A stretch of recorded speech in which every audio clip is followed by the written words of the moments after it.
smoke the books. The Lock Talk. YouTube, what is up? It's your boy Jason from the Lock Talk, and let's go break down this big UFC card we got for Saturday. UFC Volkanovski against Diego Lopez, UFC 314 in the 305 in Miami. So if you guys are ready, man, make sure you're watching the entire video. I'm going to talk about the entire main card, the prelims. I don't have enough time to talk about all of that. So if you're interested, you want to know my thoughts on the main card fights, I'm going to talk about it in this video. But before I do, man, if you've been enjoying this content from the NBA, not MLB yet this year at least, but of course the UFC ones, please hit that subscribe button. I'm going to try to come up here every time for MMA when there's like a big card. Obviously, if you've been following me on my Instagram, we have been absolutely killing it in UFC. I've not had a losing card except one card where I went 3-3 and I lost money just out of the juice. But other than that, I've had every other single card has been winning, man. 2-1 last time. I went up 1.4 units on the last card. I had Pat Sabatini, a big dog. No distance on this one for the I forget this guy's name, but for this fight. And then not only that, the card before that, I went 4-0. Roman Delite. I had all these underdogs, but some guys put just the money line instead of the exact results. I had Costa by knockout. Take a look at some of these tickets, man. Blowout was Roman Delite money line, Roman Delite money line. Multiple guys got absolutely paid with me. Under 1.5. I mean, it's absolutely ridiculous, bro. I had some guys go absolutely crazy. So if you do want to tap in to get my actual UFC picks that I'm going to be giving out for premium, I'll put something down below. But let's get straight into the fights, bro. I'm going to go straight into the main card. The number one fight, the one I guess everyone wants to see, Alexander Volkanovski against Diego Lopez. So this will be for potentially the vacant featherweight belt, because if you did not know, my man Ilia Topuria vacated the belt to go to lightweight, which is kind of surprising. I thought maybe he would fight a few more times, but maybe he is really too big weight-wise, which he doesn't look too big. And I mean, he's not in the featherweight anymore. So now these are the two main guys, Diego Lopez and Volkanovski. So to start off, Volkanovski is probably one of the best featherweights of all time. I mean, he's beaten almost everybody throughout his reign. He's been in the UFC for a while, but his last two fights, he got knocked out by Islam Makhachev and they got knocked out by Ilia Topuria. And I will say this, man. I mean, he's been on a bad stretch for, unfortunate reasons, right? He had like the fight against Islam. He looked pretty good. I thought he lost straight up, but performed a lot better than what people thought. Then he got back in the win column with a win over Yair Rodriguez. It was an easy fight for him. Yair is really not at his level. And then he fought Islam on short notice, got knocked out by the head kick. And then the last fight, he came off a short notice, not short notice, but not a long layoff, and got knocked out by Ilia Topuria. So for me, Alexander Volkanovski, the biggest question marks I do have is his chin and even just his willingness to go through this grind again, bro. I mean, we've seen it already with a lot of these. He's not old by any stretch of the imagination, but like these guys who have been in the game for a while, been decorated champs. He's 36 years old.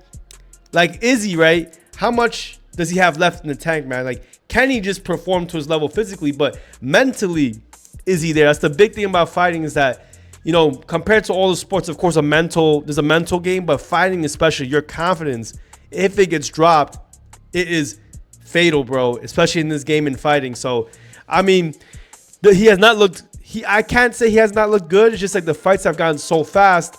I really don't know where his level is at, but there may be concerns about his chin, bro. But I'll say this, the two guys he did lose to are the best two guys in the world. Islam, number one pound for pound. I don't care what they say about John Jones. Islam's more active and has absolutely ran through anyone he's fought. And then Ilia, the best featherweight. Now that he's out, he's not the best featherweight anymore, but obviously was the champ, took the belt from him outright. So yeah, man, I mean, Volkanovski, we'll see. But Diego Lopez, on the other side, we know he's hungry. 30 years old in his physical prime. He's on a 5-fight win streak, I think even longer than that. I mean, the only loss he had was against Brito, who we bet against last card, was Pat Sabatini. So that was the only loss he's had, I think, in the Contender Series. So an amazing come-up story. I saw Diego Lopez fight live in Vegas, and he had an amazing win over right here, Brian Ortega. beat him down from round 1 to 3. But I will say this. So in terms of like the way I already watched a lot of tape. I know these fighters even without watching tape, but I'll say this about Diego Lopez. He's very aggressive. He comes out hot. He's down to stand and bang with you, go in the pocket. He can fight on the floor. He has good jiu-jitsu. He's very strong, very fast, and he's actually very tall for this division, 5'11", but he only has a 1-inch reach advantage over Volkanovski. He has like, for Volk, for being only, what, 5'6", he has very long arms. He has the same reach as Floyd Mayweather, actually, so pretty impressive. The reach isn't that much, but if you see them face to face, there's definitely a huge length and height discrepancy between Diego and Volkanovski. But Volk is used to that. Volk is even short for this division. But you know, Lopez, I will say this: even though he comes up with such ferocity, he does slow down in the later rounds. I mean, even in the fight against Ortega, you could see him kind of slowing down. Maybe he was kind of conserving himself because he did have to go. He was going all out trying to finish Ortega. But I mean, he's not as sharp as the fight goes on. And that is one concern I have on this fight. Can Diego Lopez even, you know, stay in this fight for that long? Like, if he's not able to finish Volk, or maybe he comes out fast and doesn't get the finish, will he be able to go into the championship rounds at the same level as the first and to 3 rounds? Because I know one thing, unless Volkanovski gets very hurt, he can fight 5 rounds at an extremely good pace. We've seen him fight at an extremely good pace no matter who he's fought from beginning to end. He is a true championship fighter. So the experience obviously is on the side of Volk, and I am concerned on the fighting styles because, you know, Volk definitely has, I think, the stand-up advantage. Even though, you know, there's a big question about his chin. Watching tape, like, Diego Lopez is there to get hit. Volkanovski is gonna do a lot of feinting. He's gonna come in and out of range. Diego Lopez is good at being in the void, but I did see him get hit, you know, by Ortega. Ortega was tagging him with some jabs, you know, being in range.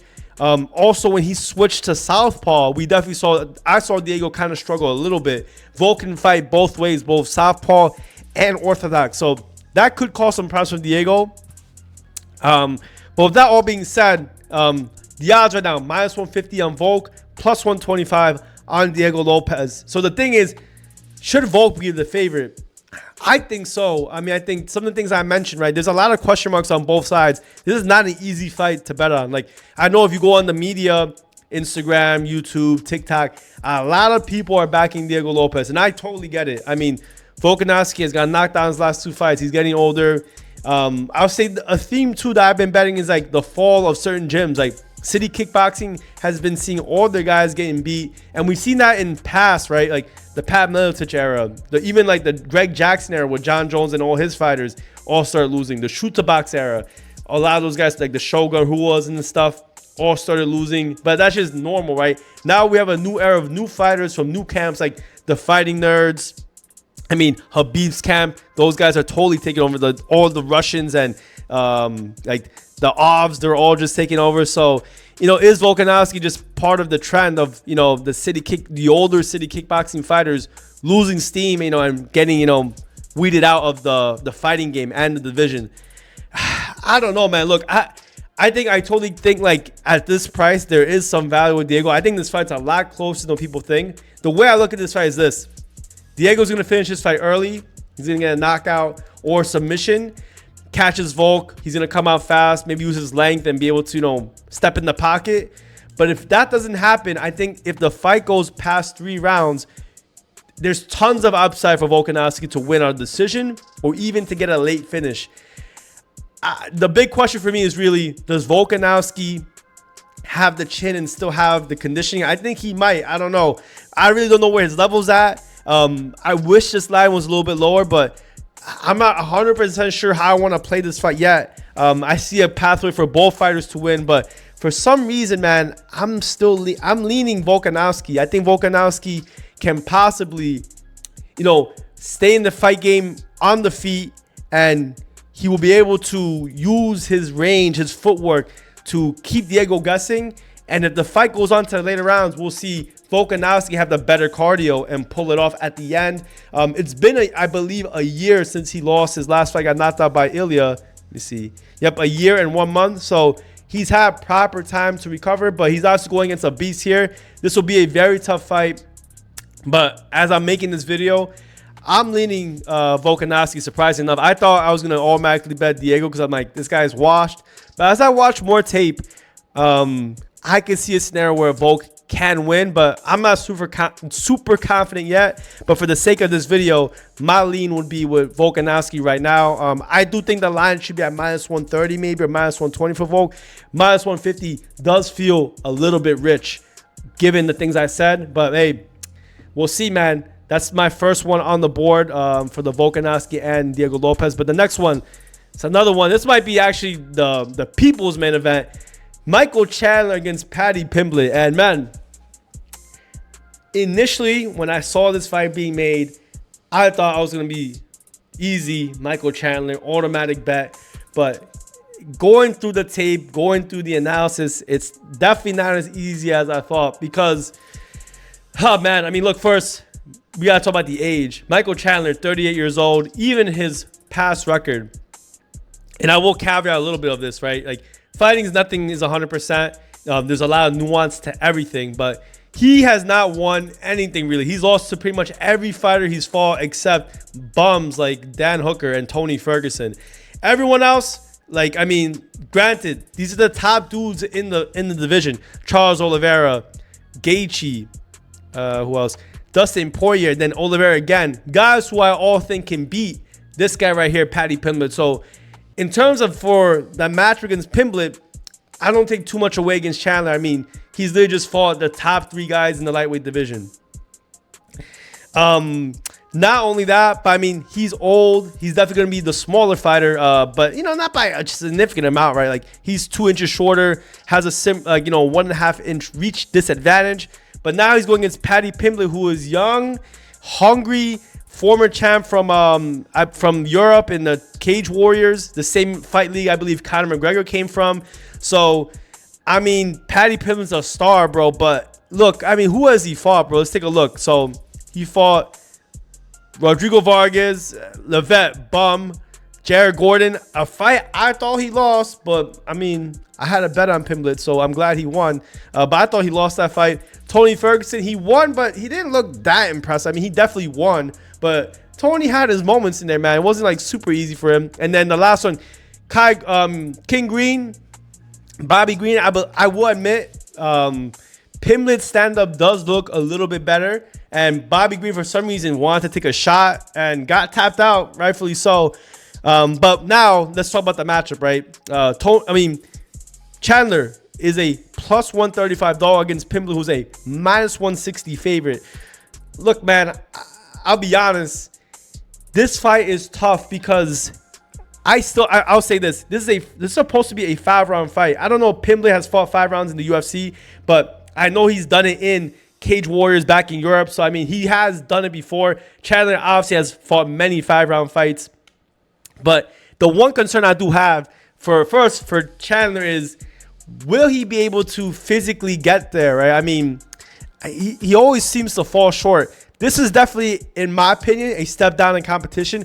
Pimblett is still very unproven. He hasn't really fought anyone I would say is a great test, right? Like, Bobby Green is no longer a good test. He's proven to be a really terrible gatekeeper. He is not at the level of any of the guys Chandler's fought, or even at Chandler's level.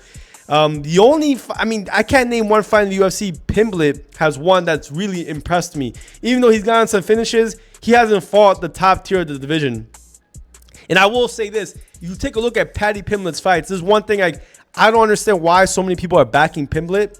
His cardio is not that good. I mean, he gasses out 2 to 3 rounds in, especially if he does a lot of grappling. And I'll say this, if this fight goes on the floor, Chandler is very good in jiu-jitsu defense and has very strong wrestling. So even if Pimblett's able to drag it to the floor, get him in some positions, I don't know how easily he'll be able to tap out or outwork Chandler. Chandler is extremely good on the floor. So, I mean, if it's a 5-round fight and the fight goes on, I will say Chandler doesn't have the best cardio either. The longer the fight goes, he hasn't proven to really, start crushing it. But I will say in the last fight against Oliveira, he actually did pretty good in the 4th and 5th round. Surprisingly, I thought he kind of won the 5th or 4th round. So He lost for sure, but did actually looked okay in the last few rounds, in the championship rounds.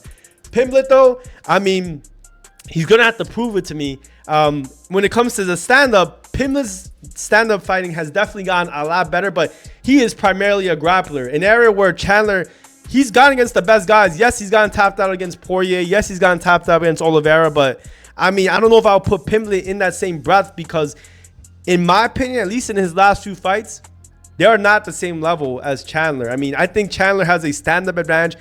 He definitely has the ability to knock out Pimblett. He can definitely catch Pimblett if they start trading. And if Pimblett wants to shoot, Chandler definitely has good wrestling and maybe can ward off some of those attacks. And if that's the case, whose cardio will reign supreme? I think that's all it's going to be about. Who is able to be more efficient? And at the end of the day, who will have the better cardio when it maybe goes past a round if no one finishes each other? This will definitely be a very fast action fight. This will be Pimblett's biggest test by far. It's a huge step up. If he wins this fight, he's automatically rocketing up to the top 5 and fighting the best of the best and maybe one day going for a title fight, which I don't know if he deserves, but even if he beats Chandler. But hey, look, he's a star. He brings views, brings viewership. I mean, he's getting this fight primarily because of his name. But with that being said, when it comes to the fight itself and the odds, I don't know if I can lay minus 160 with Pimblett, bro. I mean, I get it. I understand why some people think Paddy Pimblett's tough. Like, he has good wrestling. He has good jiu-jitsu. He will finish Chandler. I mean, I get the age difference, but there's been nothing that I've seen in Pimblett that makes me want to go back at minus 160 price. I think if it stays standing up, Chandler has a strong advantage. Like, I think he could definitely catch Pimblett and knock him out. And if the fight drags on, I wouldn't be surprised if Chandler's the fresher fighter. I've seen Pimblett get very, very tired.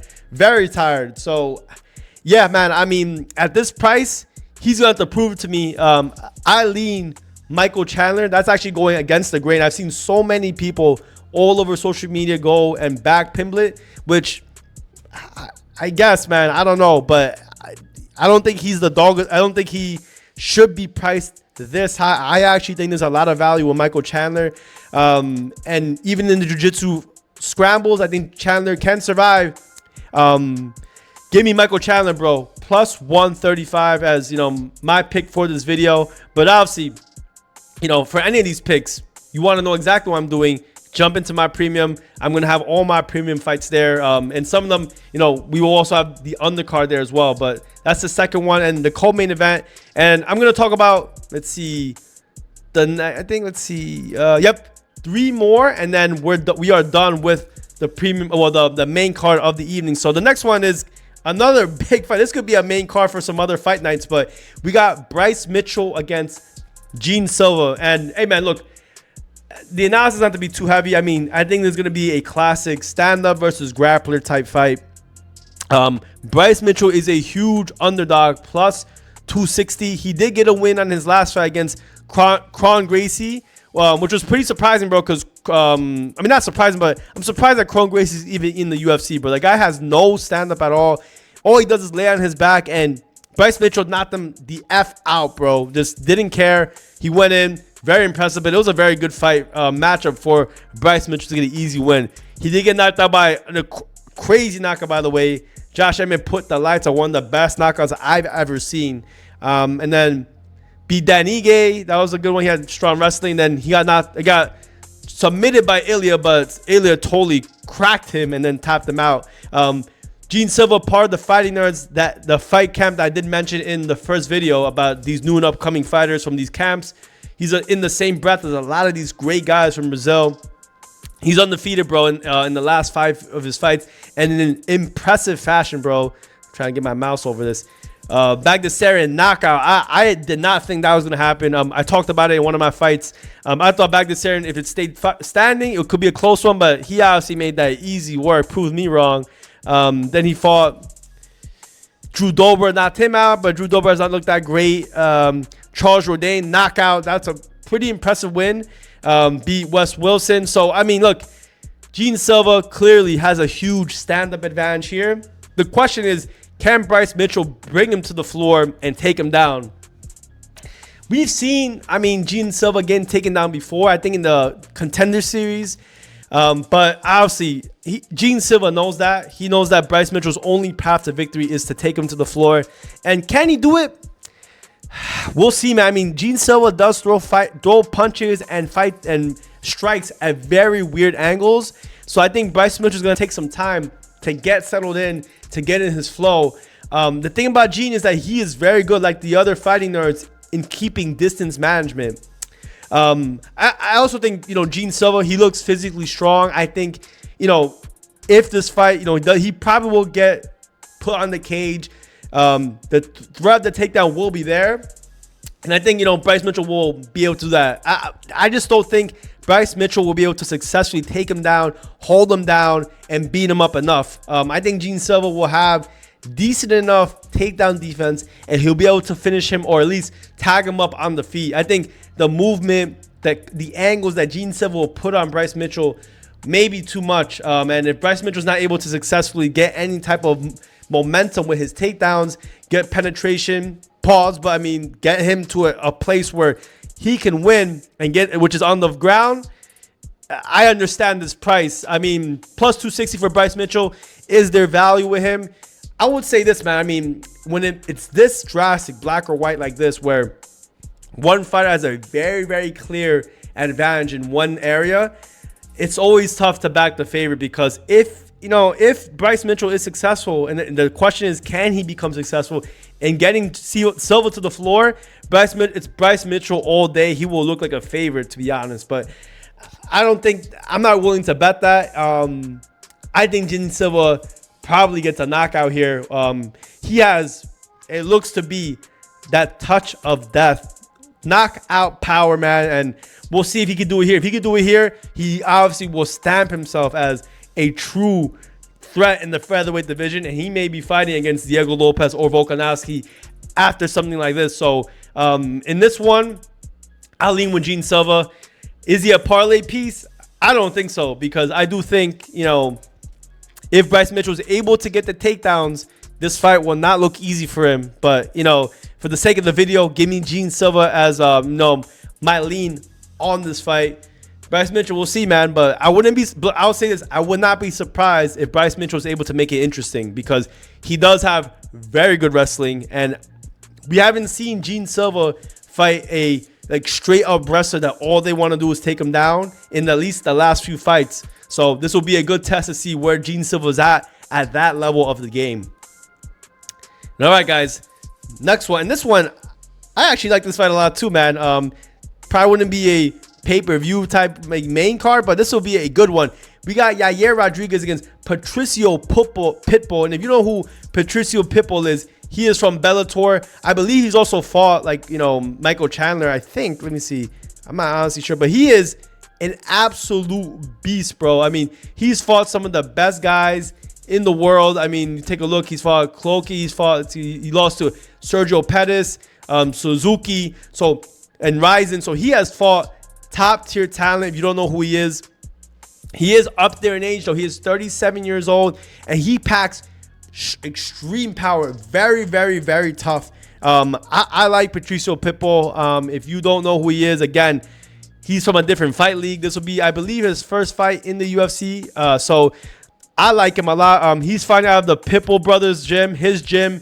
So guy's a veteran of the sport. Very tough and very explosive, very strong. Yair Rodriguez, I just spoke about him in my analysis with Volkanovski. Yair Rodriguez is a good fighter, man. He has very good stand-up, very quick, very fast. He gave some problems even to Max Holloway, fighting out of Mexico, pretty young, 32 years old. He's in his physical prime, but, he does have a huge height and reach advantage. I don't know if that's been a thing for this card, because there's a lot of height and reach discrepancies on this card. But if that's a concern, will Yair Rodriguez be able to keep range and keep Pitbull at the end of his shots? I'll say this, bro. I'm gonna make this quick. I don't think Yair Rodriguez should be a minus 200 favorite. I think that's insane to be pricing him at this level. I think this fight could possibly be a lot closer than what people think. I don't know. People don't know who Patricio is he a little bit late to the UFC? Yeah, man. I mean, he should have came to the UFC years ago, but I do think Patricio has a chance. He definitely has for sure, a puncher's chance, but he is definitely a guy who could definitely cause problems for a year. Tough guy. He'll be in the pocket with him, and he will be down to trade, man. I'm not 100% certain that he won't use his wrestling, take down Yair Rodriguez in an area where Yair has had for sure disadvantages in. And if that happens, I do think we could see Patricio get a W very easily in this fight. Again, kind of like the last fight, I mean, maybe not as much, but I don't think Yair is a minus 200 favorite. At most, I think he's maybe minus 140, minus 150, but minus 200 is a lot to give, given the fact, you know, he's fought top tier guys, Volkanovski. He also fought Brian Ortega, but I mean, like I said, bro, physically strong. He will probably go for the takedowns. He can even stand up a little bit with Yair as well. And if he follows the same blueprint as Ortega, he doesn't have the same jiu-jitsu level or grappling level as Ortega, in my opinion, but I could see Pitbull getting a finish here on the ground. So, look, we're here to bet. We're here to bet off numbers, not just who we think is going to win. I understand why everyone's on Yair, the long reach, the better stand-up, but I don't think he's a minus 200. So give me Patricio Pitbull at plus 165. One of the dog spots I do like on this card, especially on this main one. And that'll be my next one and lean for this fight. And all right, guys, if you've been with me this long, man, thank you so much. I know it's a little bit of a longer video, but I want to, get some in-depth analysis for this UFC main card. This will be the last one. And if you could, man, if you've been with me this long, please hit that subscribe button and leave a number, let's see, number 305, because this fight's in Miami, man. My favorite city in Miami. Put 305 in the comments down below. Let me know you watched this far. And let's get into the last fight I do see for the main card.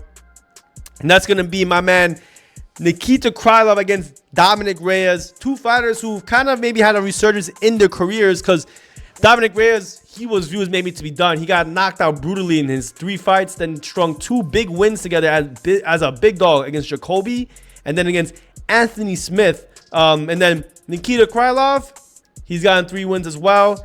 Let's see, hold on. Against Gustafsson, Span, and Volkan Ozdemir. So, in my opinion, I think Nikita Krylov's, at least track record of his wins, at least recently, have definitely been way more impressive. He is a fairly decent favorite, minus 195 favorite. And look, Dominic Reyes, does he have a good chance to win this fight? I don't know about a good chance, but he definitely has a chance. He has a very good step back right hand.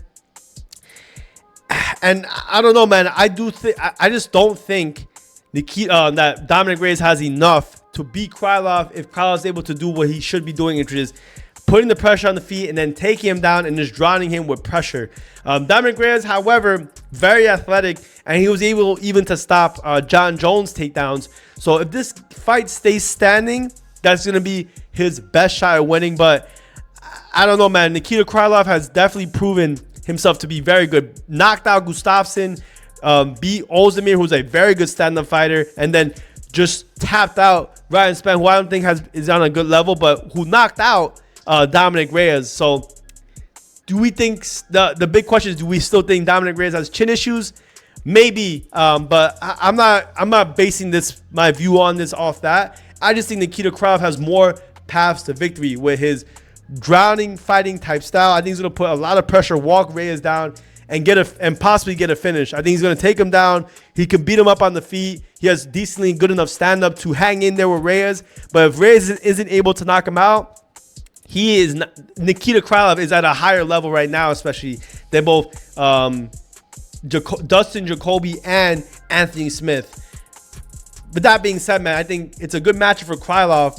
Dominic Reyes' only chance, that step back right cross, but I think Krylov's gonna drown Reyes and he gets the win. Do I love the price at minus 200? No, but I mean, I do think if you want to add him to your parlay, that's not that bad. Or if you want to bet him in a certain fashion, like a prop way, like maybe inside the distance, that's not too bad either. But I could definitely see a scenario where the fight just drags on and he gets goes to the decision as well. But it looks like everyone here on Tapology is all over Reyes, surprising enough. So he looks to be, you know, the dog of the card, at least the main card. So, but I'm gonna go against this grain at least. Give me Nikita Krylov at -195. That's my lean for this video. But guys, that's it for the rest of the main card, man. Thank you so much for watching this. And if you want to see more of me, man, make sure you hit that subscribe button and leave that number 305 in the comments. I'll see you guys in the next one. But if you want all the plays that we got going on for UFC, make sure you join us in premium. And I'll see you guys over there, man. Good luck.